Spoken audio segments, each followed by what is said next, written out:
breakfast.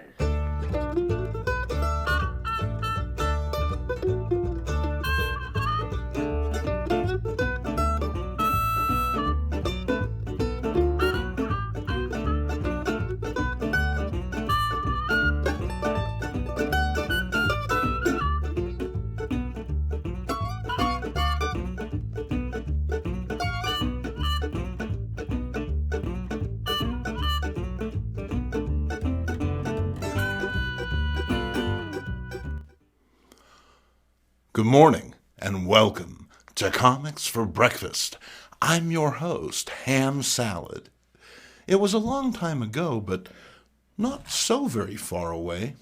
In fact, the theater where I first saw the film Star Wars is about 3 miles from where I'm sitting right now. Oh, sure, the building is a senior citizen daycare center right now, but hey, it's still there. Much has changed in the 43 years since I first witnessed George Lucas's epic space fantasy. Star Wars has gone from a single trilogy of independent films to a sprawling, interconnected network of movies, television shows, books, video games, and, of course, comics. And while I don't spend much time in the Star Wars universe of today, a recent conversation with my good friend Dave Edwards made me remember just how much I enjoyed those original Marvel Star Wars comics. Now, part of this enjoyment came from just how I experienced those comics.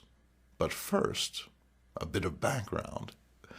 After the original film, my big exposure to Star Wars was right here, in this special tabloid edition which collected the first 6 issues of the Marvel comic. Now, my copy of this came via a family trip to Sears department store way back in the winter of '78. And while the retailer didn't carry comic books as a rule, they were wise enough to make space for this collection among their oversized Christmas coloring books. The 6 issues collected here adapted the film, but come issue 7, readers of the Star Wars comic were thrust into an entirely different world. If George Lucas had any input into those stories, it must have been minimal indeed. From issue 7 on, the tales the comic offered were fast and loose extrapolations of what might be the next adventure for our heroes. We readers certainly didn't expect slit-eyed cyborgs, porcupine men, or talking green rabbits, but hey, that's what we got. I guess beggars can't be choosers. At the time, readers were desperate for anything Star Wars. We took what we were given in the hopes that sooner or later things would improve. So, how did that turn out? Our first issue is one of Dave's favorites, and possibly yours. You see, not only is the story pretty cool, but this book features art from legendary comics creator Michael Golden.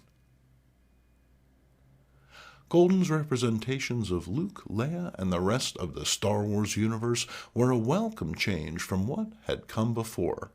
His art was clean, bold, and joyous to look at. He introduced a brightness and vitality that, until now, the Marvel stories had somehow been lacking. But hey, enough of my bantha poodoo. Let's get to the comic. It's issue number 38 and the somberly titled Riders of the Void. Betrayed. A rebel ship comes under fire by Imperial forces. The Empire has received word the ship is ferrying stolen medical supplies purchased from smugglers. On board, Luke Skywalker and Princess Leia struggle to escape pursuing TIE fighters. Luke sets the coordinates of the hyperdrive and jumps the ship to light speed. However, their ship is clipped by enemy fire as it jumps, plunging the rebels millions of light years into the starless void, a distant sector of the galaxy bereft of life. As Luke activates the ship's homing beacon, a mysterious light sparks the darkness, with a haunting laugh coming to the pair over the comlink. Before the rebels can react, the light is upon them. But what is it? Unlike a conventional ship, the thing on their view screen appears organic, alive. Before our heroes can react, their ship is drawn into the viscous mass. To their surprise, the interior mirrors that of a conventional spacecraft, only with organic matter in lieu of machinery.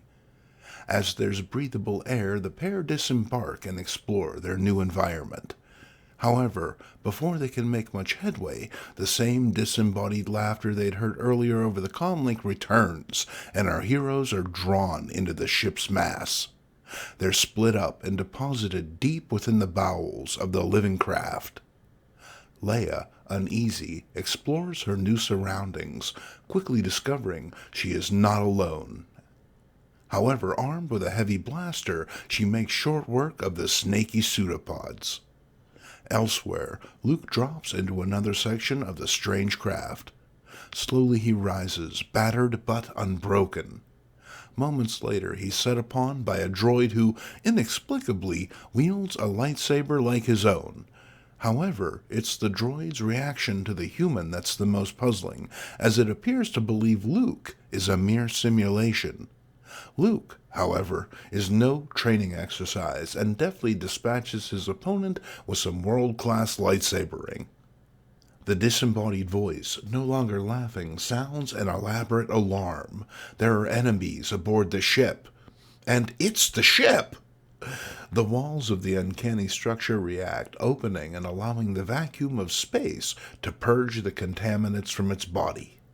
Luke and Leia are drawn to the very limits of the craft, but fight to survive, holding on to I'm not sure what that thing is, but Luke manages to catch Leia as she's blown past. She pleads for the boy to save himself, but Luke, let's just say he's still in the dark about the pair's parentage. He declares his love for the princess, and inexplicably, the ship reacts, sealing the rift. It begins speaking to its guests, explaining it's been so long since it's experienced other sentient life that it kind of lost the script for a minute. We learn that once the voice was like our heroes, a living, breathing being. It discloses its past life as a soldier fighting in a cataclysmic war. His side proved victorious, but the victory was not without its price, as, before they were destroyed, his enemies released a plague on his home planet, eradicating all life. The soldier set to wandering the cosmos, in time merging with the ship itself into a kind of biomechanical hybrid. In the blink of an eye, the bioship returns the rebels to the point at which they departed, but there's a problem. A Star Destroyer is now on the scene, and it's sighted the bioship. Convinced this is all some sort of hideous rebel scheme, the officers on board the destroyer fire upon the weird craft. It's a direct hit, and the ship shudders under the assault, reacting in pain to the deadly laser. Pleased with themselves, the Imperials press their attack, dispatching TIE fighters to antagonize the phenomena. However, the bioship has its own means of protection, releasing a stream of antimatter in its wake. The antimatter makes short work of the TIEs, the Star Destroyer, and anything within 5 stellar miles of the phenomena. Returned to their ship, Luke and Leia ask the ready-to-depart vehicle to stick around for a bit. It's pretty good in a fight, and they could use it. However, the bioship prefers the void. Our galaxy is a bit too violent for its tastes. Sadly, this would be the only issue of the original run Golden would illustrate. The book came at a critical time in the Star Wars mythos, arriving just a few months before the next film, Empire Strikes Back. It served as an example that Marvel's Star Wars best told stories beyond the movie's scope. Readers wanted to see more of the unexplored, joining Luke, Han, Leia, and Chewie on the vanguard of sci-fi storytelling. However, the narrative thrust of Empire would shift the storytelling focus of the franchise, perhaps permanently, making future stories more about the interconnectivity between the main characters and less about them discovering new and compelling worlds and ideas. Our next book may give viewers a sense of deja vu, and understandably so. Issue number 52's To Take the Tarkin owes more than a little to its cinematic predecessor. With its focus on a deadly battle station that has the power to wipe out planets, one can be forgiven for thinking that this is a bit of a rehash of the first Star Wars film. However, there's a bit more to it than that, moments that are best experienced by looking at the comic itself. So hop in your T-16. This will be just like Beggar's Canyon back home. This is the second half of a story begun in the previous issue, but hey, we'll get up to speed soon enough. We're on board the Tarkin, direct descendant of the Death Star, the Empire's most frightful weapon. The crew of the secret battle station work ceaselessly to get the weapon operational. However, 5 rebels have infiltrated the station, disguised as technicians. Luke Skywalker, Princess Leia, the Wookiee Chewbacca, and the loyal droids R2-D2 and C-3PO gaze in wonder at the scale of the Tarkin, worried they may have bitten off more than even they can chew. Their plans are to sabotage the weapon, but before they can get far, they're flagged down by a pair of stormtroopers who demand to see their papers. Leia is surprisingly quick on the trigger, dispatching the troopers with a single shot. The element of surprise now lost, Luke tells his team to split up. They all know their objectives. This action does not go unnoticed, with Officer Nord reporting the disturbance to no less than Lord Vader himself, on hand to personally supervise the station's construction. The Force has made Vader aware of the presence of Luke Skywalker, but the Dark Lord is confident he can flush the rebel nuisance out. Nord departs, heading to the Imperial equivalent of a broom closet, where a small group of fellow officers await. Hey, it's an insurrection, a groovy coup to take out the power-hungry Vader. The plan is to use Vader's seeming obsession with Skywalker to their advantage. Below, on the planet's surface, the Millennium Falcon sits unattended in the spaceport where it was parked. Or so it seems. It turns out Lando Calrissian has tagged along on this little adventure, in spite of the rebellion's suspicions about him after that Cloud City debacle. He climbs out of one of the Falcon's legendary hidden storage compartments only to be confronted by a platoon of Imperial stormtroopers. Yowza! At the same time, back on the Tarkin, R2-D2 makes his way to a familiar-looking tractor beam generator. The troopers on guard take issue with the little droid's presence, and companion C-3PO attempts to protocol their way out of the situation. However, some things are best handled in a more direct fashion, as demonstrated here by our Wookiee friend. Chewie does what R2 couldn't, taking out the tractor beam generator with the nearest convenient object. Meanwhile, Princess Leia silently makes her way through the escape pod bay, but a squad of troopers lie in wait.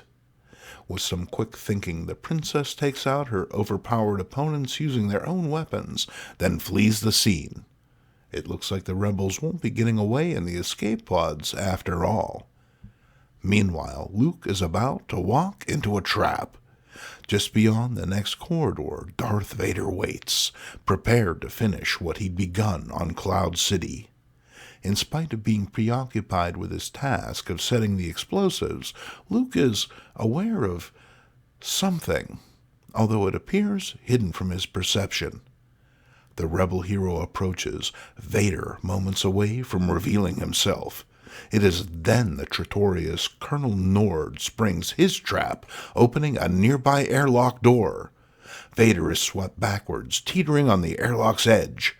To add insult to injury, Luke's explosive charge is swept from his hand, striking Vader squarely on his armored noggin. The impact staggers Vader, and the villain sucked outside of the Tarkin, hanging on by a single gauntlet.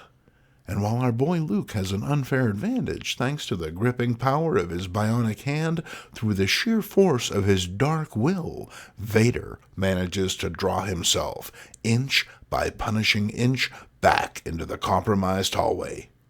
Wordlessly, Vader seals the airlock behind him, then strides into the corridor. As he passes Nord, he lets the treasonous officer know he'll be dealt with in due time. Elsewhere, Princess Leia finds herself far from where she'd started. With a shock, she discovers she's found the Tarkin's ion cannon, the same weapon that had destroyed her homeworld of Alderaan. Moments later, she contacts Chewie and the droids, and the group rendezvous in a nearby docking bay. But where's Luke?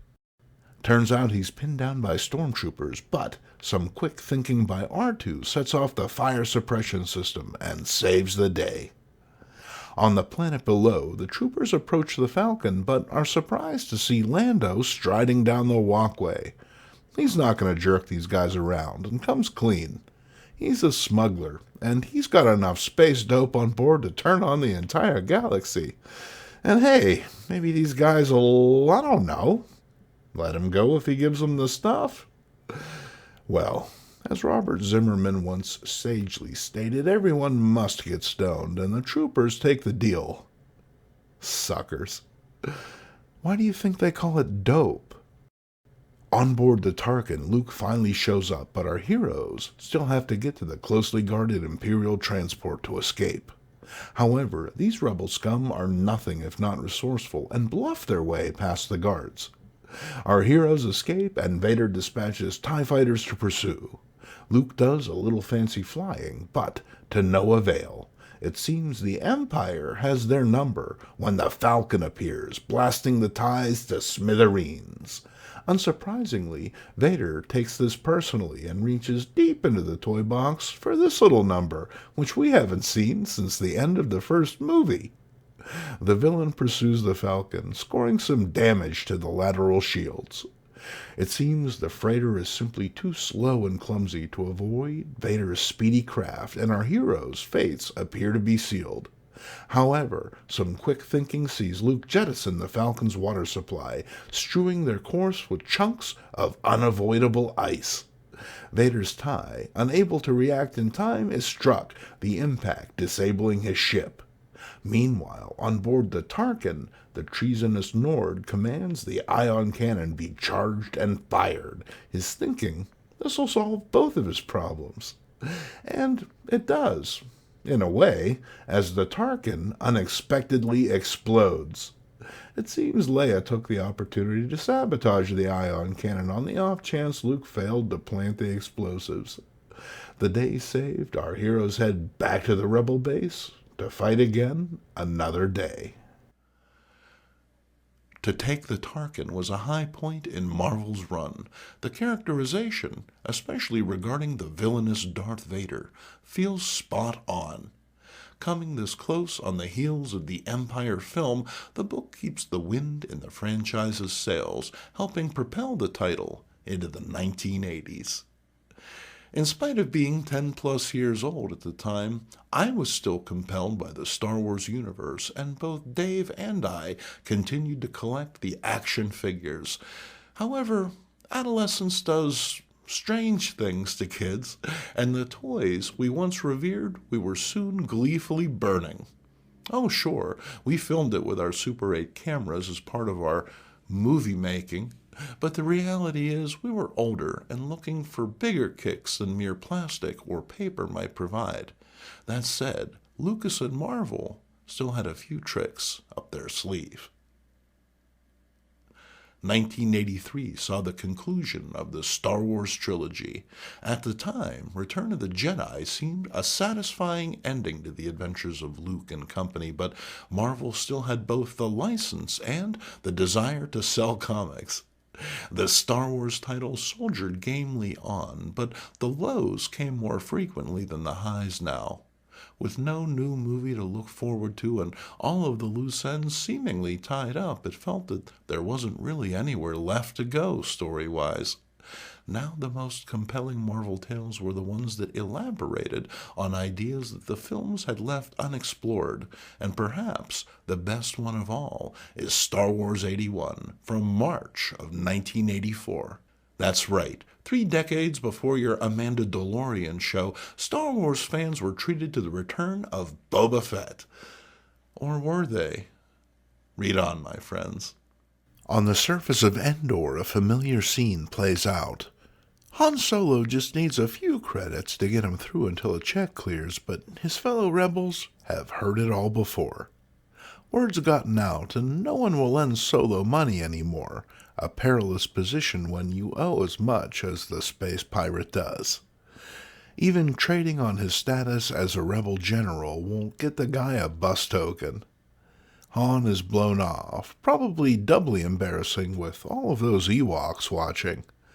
Just then, Princess Leia appears. She's still elated after the rebels' victory at the end of Return of the Jedi and tries to cheer Grump Solo up, but all the guy can think of is money, as usual.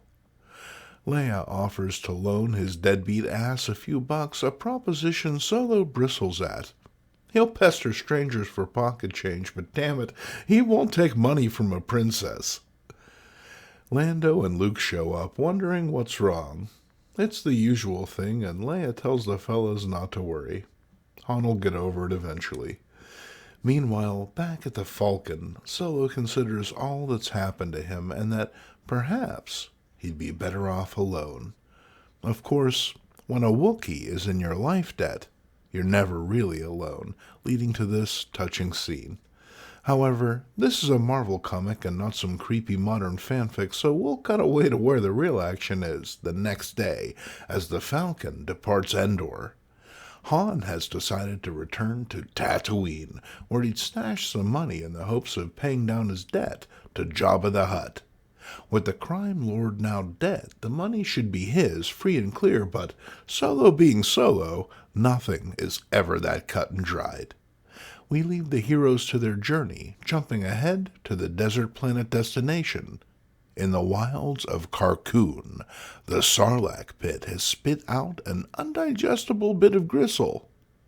Beneath a layer of sand, the ejected figure remembers scenes of a recent past, but remains unmoving until discovered by the scavenger tribe known as the Jawas.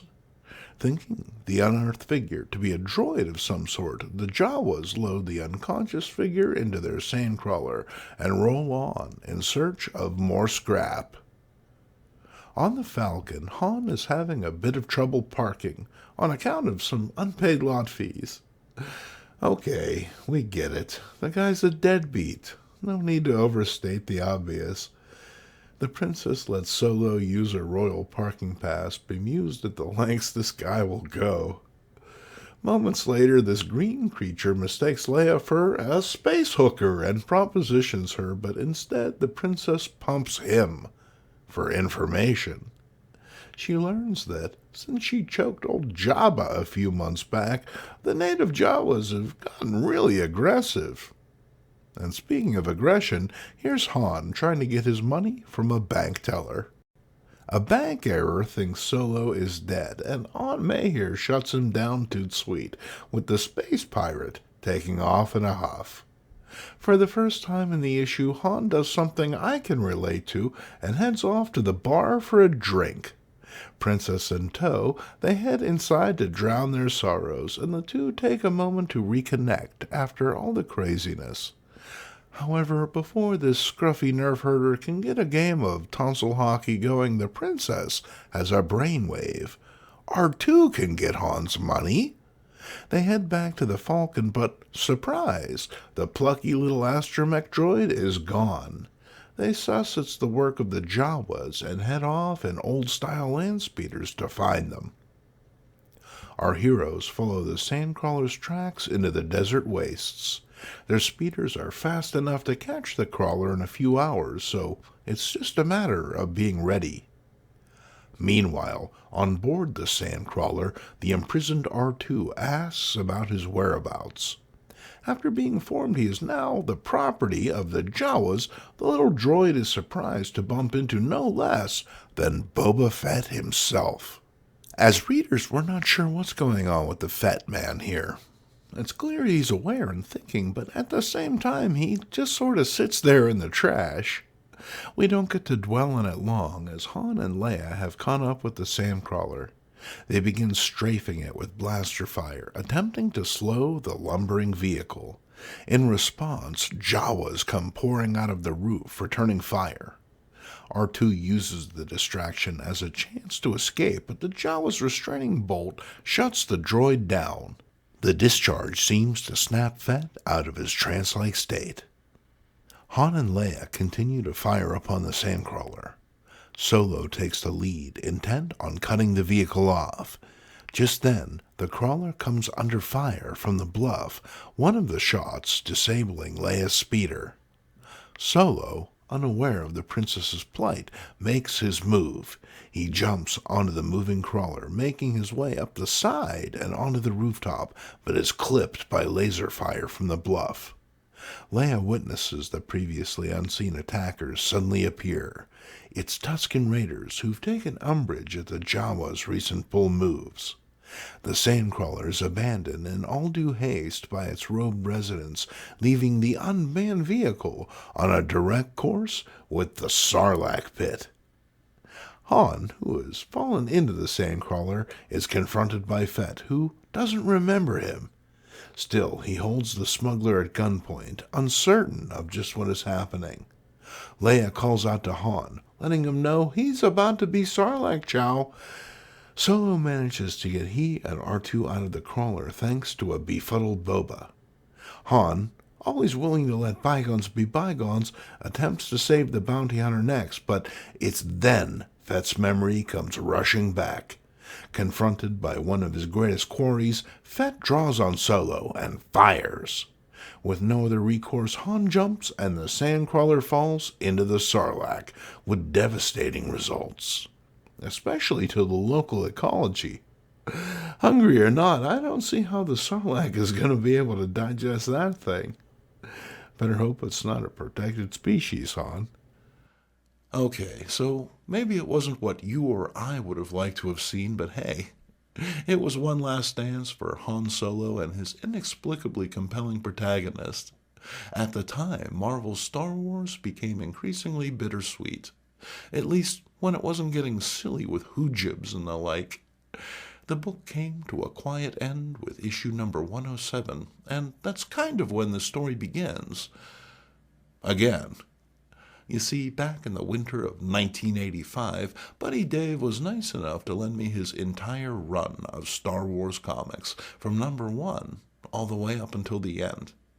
Now remember, this was back in the days before trade paperbacks or digital scans. These books were hard-won, scored from years hunting spinner racks or otherwise. To own them all was a feat unto itself. To lend them out to a mouth-breathing moron like me? Well, let's just say the kid should have been nominated for a sainthood.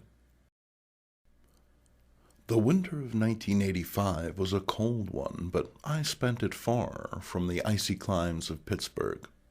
I leapt from planet to planet, skipped from star to star at light speed, thanks to a stack of ink and pulp no taller than my boot. Being able to read these stories, every story, in the order they appeared was a revelation to me. Of course, I still had my favorites, but suddenly those early issues didn't seem quite so out of place.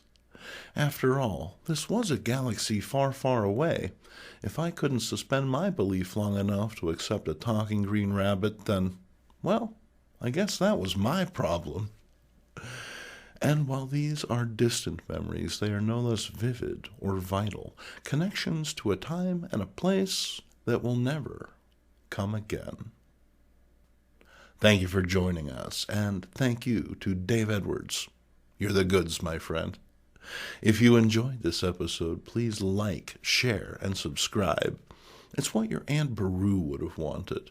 Let's get the channel to 1,000 subscribers to the end of the year, and hey, I'll buy the blue milk. I'm Ham Salad, and I hope to see you next week at breakfast.